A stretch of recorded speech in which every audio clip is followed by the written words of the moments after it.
সাহস তো বটে, নালে পারতো পার ইন্ডাস্ট্রিজের র্যাম শোতে দাঁড়িয়ে নিজে দিদিকে র্যাম শোতে হাঁটাতে?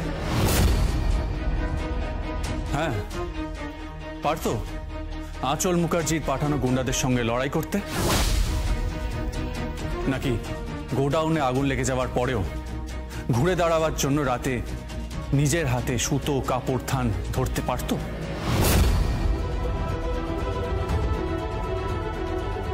ও তোমাদের দিকে চ্যালেঞ্জ ছুড়ে দিয়েছে,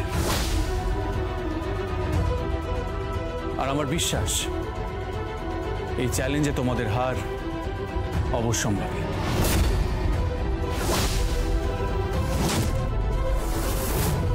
সার্থক, তুমি বুঝতে পারছো না যে তুমি কি বলছো?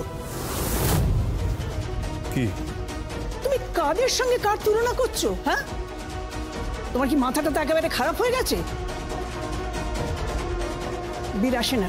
হ্যাঁ, যাও এক্ষুনি সিকিউরিটিকে ডাকো, এক্ষুনি এখান থেকে বার করে দাও ওকে। এই বাড়িতে ভিখিরি আর কুকুরদের প্রবেশ নিষেধ। দিদি, দিদি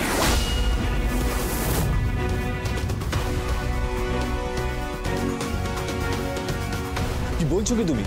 একটা মেয়ে হয়ে মেয়েকে অসম্মান করছো? চুপ করো তুমি, কোনো কথা বলবে না।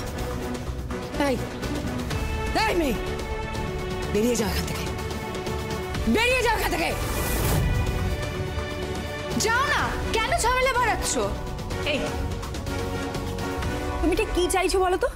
মানলাম তুমি স্টল দিয়েছো, তুমি মেলায় দোকান দিয়েছো, কিন্তু সেটা আগ বাড়িয়ে এখানে জানানোর কি প্রয়োজন আছে? জানানোর আছে, আপনি সেটা বুঝবেন না, আপনার মোটা মাথায় সেটা ঢুকবে। এটা জানালাম এই কারণেই যে যুদ্ধ ঘোষণা করে গেলাম।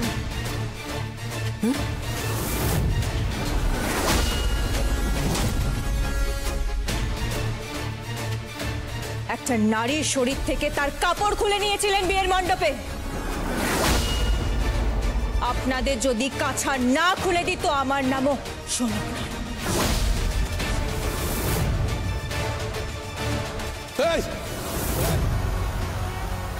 এখানে পুঁতে রেখে দেবো বলে দিলাম।